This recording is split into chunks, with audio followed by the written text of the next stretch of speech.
پاک friendship federation Portugal کی تنظیم سازی کر دی گئی۔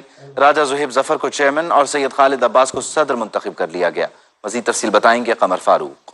یورپ میں پاکستان کے سافٹ امیج کے لیے کام کرنے اور مسئلہ کشمیر کو یورپی ایوانوں میں اٹھانے والی تنظیم پاک فرینڈشپ فیڈریشن نے لسبن میں ایک اجلاس میں تنظیم سازی کر دی۔ لسبن میں ہونے والے اجلاس میں chairman Pak friendship federation Europe Chaudhry Pervez Iqbal Lossar نے تنظیم کے اغراض و مقاصد سے شرکاء کو آگاہ کیا۔ ایک اچھی کاز کے لیے ہے پاک فرینڈشپ فیڈریشن جو کہ ایک یورپ کے 28 ملکوں کی آرگنائزیشن رجسٹرڈ ہے یورپین لا کے مطابق۔ ابھی یو کے نکل گیا ہے 27 کنٹری ہیں، باقی کافی ملکوں میں اس کے چیپٹر ہیں، اور یہاں پر آج لسبون میں جو ہماری ایک باڈی ہے ایگزیکٹو باڈی، ان کے ساتھ صلاح مشورے کے بعد یہاں پر سید خالد عباس صاحب کو ہم جو ہے پاک فرینڈشپ فیڈریشن پرتگال چیپٹر کے صدر بنا رہے ہیں۔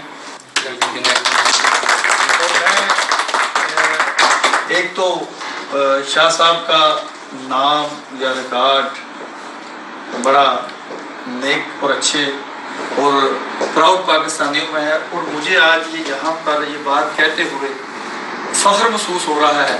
اجلاس میں پرویز اقبال لوسر نے سید خالد عباس کو صدر، سید قاسم سجاد بخاری کو سینئر نائب صدر، راجہ برکات کو نائب صدر، اسلم خان نیازی کو جنرل سیکرٹری، عامر بھٹی چیف آرگنائزر، خواجہ شاہ جہاں فائنانس سیکرٹری، چودھری فرخ مصطفیٰ کو تنظیم کا ترجمان مقرر کر دیا۔